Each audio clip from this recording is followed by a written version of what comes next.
Okay, sorry about that. It seems I keep getting cut off here, and this is becoming a series of videos. But we were just about to look at where the 100,000 comes from. The 100,000 comes from, again, it said the land was originally 240 and the buildings were 360. Add them together and that's 600 in total for land and buildings. And then we revalued it up to 700,000, and that's an increase of 100,000. And that's that increase here. However, when we get rid of the land, we want to know how much of that 100,000 has to do with the land. Well, if we look at it, revalued them at 700,000, of this revalued amount, 270 was the new value for land. So the land went from 240 up to 270. It went up by 30,000. So of that 100,000, the land and buildings went up. Land went up 30,000, the buildings went up 70,000. So since it's the land that we're disposing of, it's the 30,000 from the increase in value of the land that we want to take back out of our revaluation reserve account. We're leaving the other 70,000 in here. That's the first disposal taken care of. The next one then happened, sold for 400,000, the buildings owned. This is a little bit more tricky. It's January the 1st, 2011, so 1st of the 1st. 11, and again it's going to be revenue reserve, and again all we want to do is these buildings that we got rid of, anytime we put anything on this side of our revaluation reserve account that had to do with those buildings, then we want to take it back out again once we get rid of those buildings and put it into the revenue reserve account. So if we look again, we had 3 revaluations. Now those buildings we're talking about were the ones that we owned at the very beginning of the question, back in the 1st of the 1st 2007. So we definitely had them for this first revaluation of buildings. We definitely had them for the second revaluation of buildings in 2010, but we didn't have them for the third revaluation because we sold them first, it says, and then the remaining buildings were revalued. So they didn't go through this third revaluation process. So when we look over here, we can ignore this third revaluation here. We can ignore these figures, and we only have to concentrate on what of these, or how much of these 4 figures belongs to or was attributed to the revaluation of those original buildings. So what we're going to look at first is this 100,000. Well, we already said that of that 100,000, 30,000 was the increase in value of the land and 70,000 was the increase in value of those original buildings. So since it's those original buildings we're getting rid of, we want to take that 70,000 back out. Now we're not going to put that in immediately over here because we have a whole lot of other stuff we want to take out as well that has to do with those buildings. But we want to take that 70 out.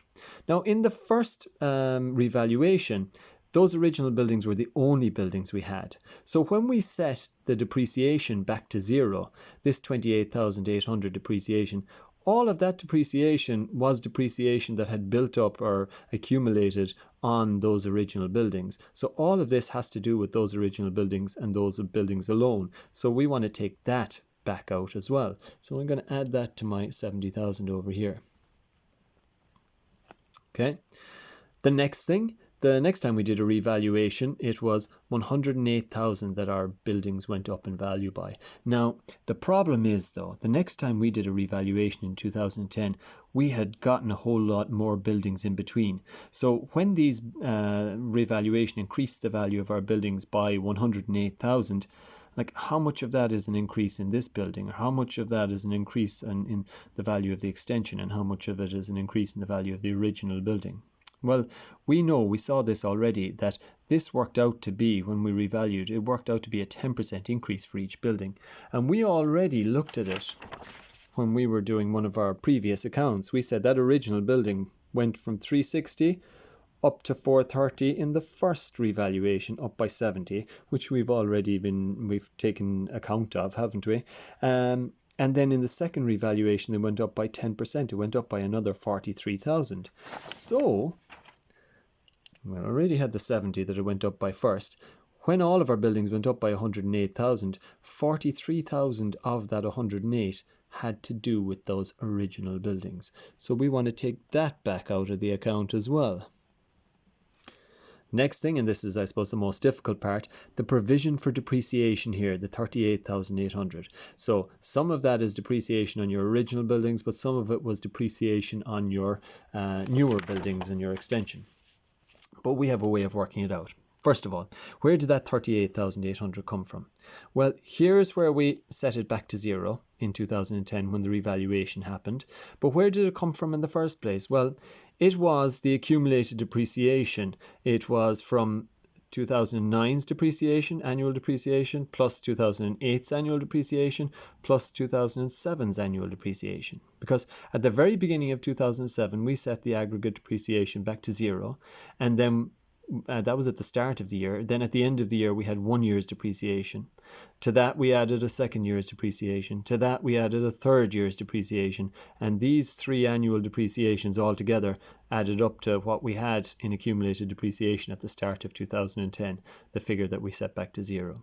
So what we want to know is how much of this is depreciation on the original buildings. Well, if we look at these 3 things and where they came from, this 8,600 is the annual depreciation on the original buildings, because in 2007 you only had the original buildings, so that has to be all to do with the original buildings. This 8,600, again in 2008, has to be to do with the original buildings, because you still haven't gotten any new buildings since then, and it's still the 2% of whatever it was, 430,000 that they were valued at or costed at that time. So then, though, in 2009, what happened? We purchased new buildings, we built an extension. So then when we were working out our 2% of buildings, it's a much bigger figure than this 8,600 that we were doing previously on the one building we had. And the thing is, though, it's a much bigger figure because you're getting 2% of all those different buildings. But the portion that relates to the original building is still 8,600. 2% of 8,600 or of 430,000 is still 8,600. So this 21,600 contains the 8,600, which was the depreciation for those original buildings in this year of 2009. So again, as part of this total of 38,800, the depreciation which relates to our original buildings is 8,600 plus 8,600 plus another 8,600, which is inside in this figure, which is included in this figure. So it's 3 8,600s. So we want to take those 3 8,600s back out. So 8,600, 8,600, might be short on space here a little bit, 8,600. If I total all of these things now that we want to take away from this side and take out of the revaluation reserve account and put into the revenue reserve account, that total comes to, bear with me, I'm going to pause and total it. That's 167,600 it comes to. I just put it in here, 167,600. So we're taking that out, and then all that's left to do then is to balance this account. And I said already, this side is going to always be bigger than this side. So after we've totaled that, we get this total, put that total over here because they have to have the same totals. Subtract these 2 things from that, and you'll get your balance carried down at the end of the year. And it's going to be 31st of the 12th, 11 is the end of it, isn't it? Balance carried down.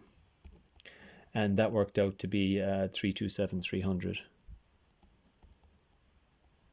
And we can just bring it forward here. First of the first 12, balance brought down is going to be 327,300.